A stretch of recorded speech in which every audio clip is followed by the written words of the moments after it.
Shalom, saudara yang dikasihi Tuhan. Dalam renungan saat teduh hari ini, saya teringat kembali dalam Kejadian pasal yang ke-26, ayat yang ke-12. Maka menaburlah Ishak di tanah itu, dan dalam tahun itu juga ia mendapat hasil 100 kali lipat sebab ia diberkati Tuhan. Kalau kita membaca ayat ini terkesan begitu enaknya saudara, dalam 1 tahun. Berarti dalam tahun itu juga berarti kan gak sampai 1 tahun saudara. Ishak sudah bisa menuai hasil yang 100 kali lipat. Dalam sepanjang sejarah manusia tidak pernah ada perusahaan yang dalam 1 tahun gak sampai itu BEP sampai 100 kali lipat. Tetapi yang dialami oleh Ishak sedemikian rupa powerful, sedemikian rupa terobosan yang amazing terjadi karena cuma satu alasan, karena dia diberkati oleh Tuhan.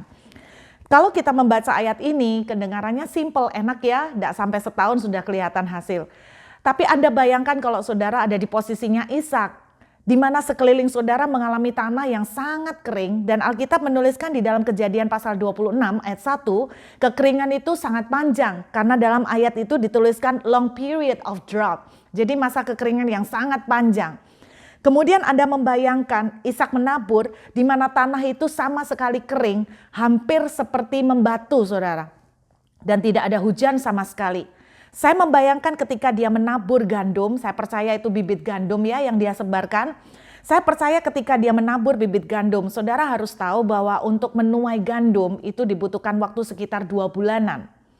Nah Anda bayangkan berarti ketika dia menabur pertama kali, 2 bulan kemudian dia tidak melihat hasil.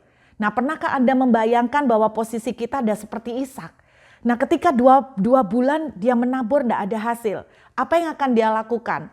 Dia akan menabur lagi. 2 bulan kemudian nggak ada hasil lagi. 2 bulan kemudian nggak ada hasil. Anda bayangkan kalau kita ada di posisinya dia.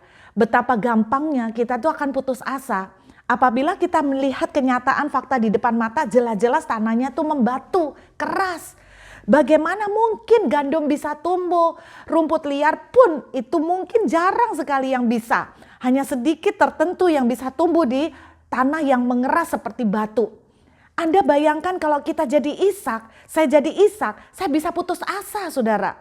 Saya bisa mulai berpikir, saya nggak salah kah ini? Apakah benar suara yang saya dengar? Apakah benar Tuhan memimpin saya seperti ini? Mana hasilnya? Saya tidak melihat titik terang sedikit pun. Saya tidak melihat benih itu tumbuh tunas sedikit pun. Kalau ada tunas, ya paling tidak hati ada rada lega lah karena Tuhan memberikan peneguhan. Peneguhan nggak ada, tanda-tanda tidak ada sama sekali. Anda bayangkan. Saudara bicara tentang ketekunan, bicara tentang semangat pantang menyerah, itu tidak mudah. Tetapi kita belajar bahwa setiap 2 bulan dia nabur, saya membayangkan dia nabur, hari ini dia nabur, ditunggu-tunggu 2 bulan, kloter pertama nggak tumbuh. Dia coba lagi di bulan berikutnya, tidak ada tanda-tanda tumbuh tunas. Saya percaya dia tidak nunggu 2 bulan. Mungkin beberapa minggu setelah itu dia lihat kok tidak ada tunas tumbuh, dia coba lagi, nabur lagi kloter kedua, nabur lagi kloter ketiga, nabur lagi kloter keempat. Saya tidak pernah membayangkan berapa kloter yang sudah dia lakukan, berapa tahap penaburan yang sudah dia kerjakan. Alkitab tidak pernah menceritakan itu, Alkitab hanya bilang tidak sampai 1 tahun, jadi dalam tahun itu juga dia udah menuai panenan. Semangat yang dimiliki oleh Ishak yang kita perlu belajar yaitu yang namanya tidak menyerah. Pantang menyerah saudara. Saya ingat sebuah cerita yang dituliskan menjadi kisah nyata. Kalau Anda melihat di toko-toko buku ada banyak buku-buku yang dihasilkan oleh beliau. Namanya Norman Vincent Peale.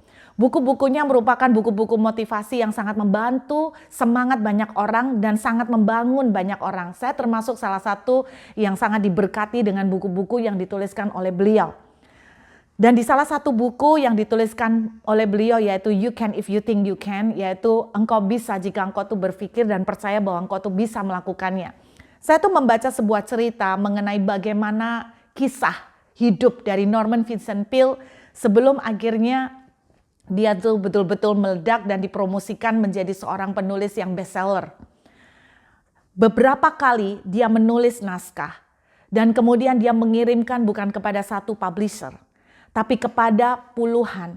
Bahkan dari cerita yang saya baca sampai beberapa masuk dalam hitungan ratus publisher. Tidak ada publisher yang menerima, tidak ada publisher yang percaya dengan dia punya karangan.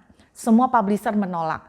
Sampai satu kali ketika Norman Vincent Peale mengarang naskah, dia begitu di titik putus asa, dia robek-robek itu kertas, dia ambil kertas-kertas yang ada, dia sobek-sobek semua.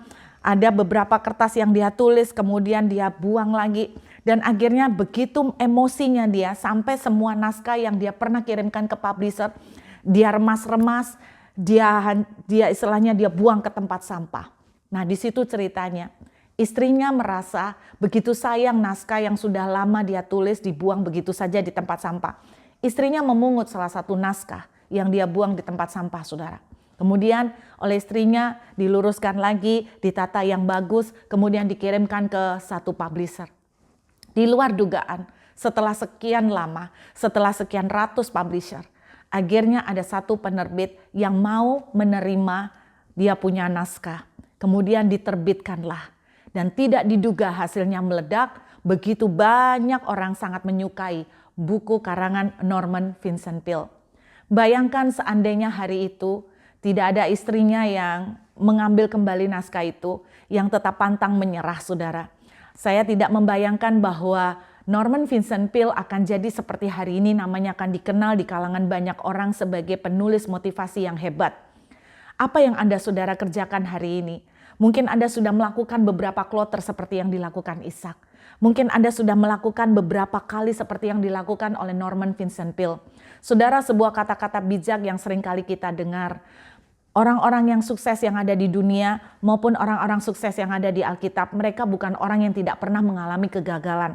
Bahkan mereka tercatat mengalami puluhan kali kegagalan. Tetapi bedanya adalah mereka orang-orang yang tidak pernah menyerah. Mereka orang-orang yang tidak pernah menyerah dengan setiap kekalahan dan kegagalan. Hari ini, biarlah renungan ini boleh menjadi pencambuk buat kita. Kalau saudara mulai merasakan putus asa, karena apa yang saudara tabur, Anda tidak melihat titik terang sedikit pun. Anda melihat janji Tuhan tidak ada tanda-tandanya sedikit pun. Kadang-kadang kita berdoa, Tuhan, mbok ya dikasih satu peneguhan sedikit biar hati ini rada lega, mbok ya dikasih kayak ada titik terang sedikit supaya hati ini rada lebih kuat. Kadang-kadang tidak menemukan jawaban sama sekali. Tetapi dalam renungan hari ini, biarlah ini menjadi penyemangat buat kita. Sekalipun kita tidak melihat satu titik terang, sekalipun kita tidak melihat peneguhan sedikit pun, apa yang saudara Anda kerjakan hari ini, belajarlah terus menabur seperti Ishak. Kloter pertama tidak berhasil, kloter kedua tidak berhasil, kloter ketiga tidak berhasil, lanjutkan dengan kloter berikutnya. Sampai kapan, Bu? Sampai berhasil, saudara. Dan saya percaya ketika Ishak panen 100 kali lipat, Anda tahu apa yang terjadi? Saya menduga kenapa bisa panen 100 kali lipat. Karena benih-benih yang tadi ditabur di kloter pertama sampai awal-awal, yang mungkin dia udah pikir udah mandul, dia pikir udah kering, gak mungkin tumbuh, dia pikir udah mati, ternyata bisa tumbuh. Saudara, percayakah bahwa bagi Tuhan tidak ada yang mustahil? Kadang-kadang apa yang kita kerjakan bertahun-tahun yang lalu, apa yang kita kerjakan lama, yang kita pikir sudah usang, yang kita pikir sudah tidak akan menghasilkan, ternyata di luar dugaan Tuhan bisa sentuh dan sebuah keajaiban terjadi. Bukankah yang dialamin oleh Ishak demikian, saudara? Itu yang menyebabkan panen 100 kali lipat terjadi. Karena dari benih-benih yang di awal-awal itu, saudara, yang dia pikir sedikit ada tertunda rupanya. Pertumbuhannya sedikit rada molor. Yang biasanya 2 bulan mungkin sedikit tertunda. Tetapi kenapa bisa 100 kali lipat? Saya percaya benih-benih awal yang tadinya dipikir mati itu tumbuh semua. Sehingga langsung panenan itu bertubi-tubi banyak. Saudara, jangan kuburkan mimpi saudara. Jangan kuburkan mimpi Anda. Kalau Tuhan sudah kasih sebuah visi, Tuhan akan menolong, Tuhan akan memperlengkapi, Tuhan akan menyertai saudara. Satu bagian yang saudara dan saya perlu lakukan adalah jangan pernah kita menyerah. Ingat saudara, orang yang sukses bukan berarti dia tidak menghadapi kegagalan. Tetapi satu hal, mereka tidak pernah menyerah. Don't give up. Let's the time. God bless you.